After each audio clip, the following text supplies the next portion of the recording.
recording. All the kids kind of started coming around and she stepped away and we let go and she stepped away and. First thing tonight, folks, is I'd really like to thank everybody for the opportunity to address you. I'd like to thank Pastor and Rick for inviting me over here. I don't have a whole lot to say tonight. Everybody said, whoa, that's great. So I won't take up too much of your time. It is getting kind of late. There are some cards up here on the table if you guys want to get in touch with us later on. I'm not going to make this too commercial or anything, but we are in the community here helping out as your local gun store and your local trainer. So like John, I've been working with John a little bit through my shop to get the word out about NRA type events and the initiatives that are going on with it.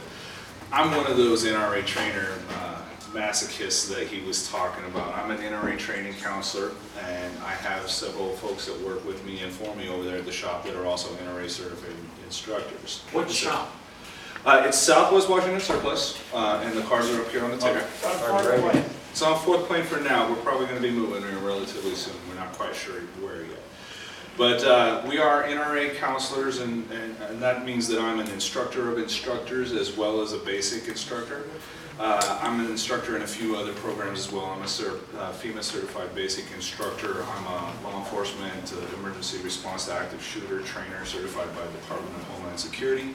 I teach concealed classes for Utah and Oregon as well.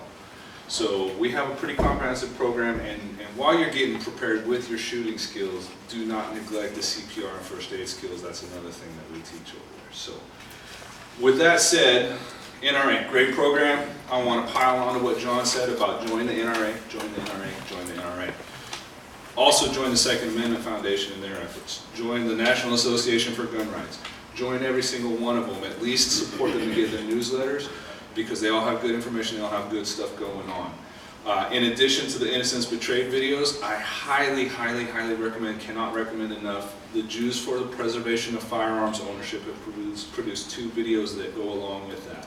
No Guns for Negroes, the Racist Roots of Gun Control, and No Guns for Jews. And it talks about how both of those demographics were disarmed deliberately to make them more vulnerable to exploitation and tyranny. So, I want to make sure that you folks are out there. Let me tell you, that last bit about being prepared, it kind of gets you, doesn't it? Yeah. Both sides of that. The one that came out a little more positive, the one that came out a little more negative. You don't want that to happen to you or anybody you know, or even anybody in our community. You know, we are in some sense our brother's keeper in this aspect. We want to make sure that we're part of the solution, not part of the problem. So what I want to say is get some training. Even those of you who have grown up around guns, have dealt with guns for a long time. I grew up around guns.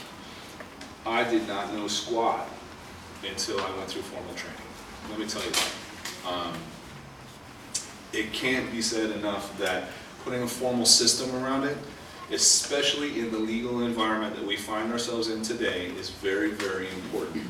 The majority of what I teach in a concealed carry class is not how to handle your firearm. I'm going to go over the 4 basic rules of gun safety. I'm going to hammer those into your head.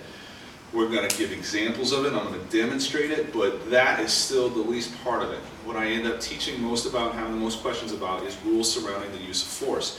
When is it justified? Super important to know when it's justified and when it's not.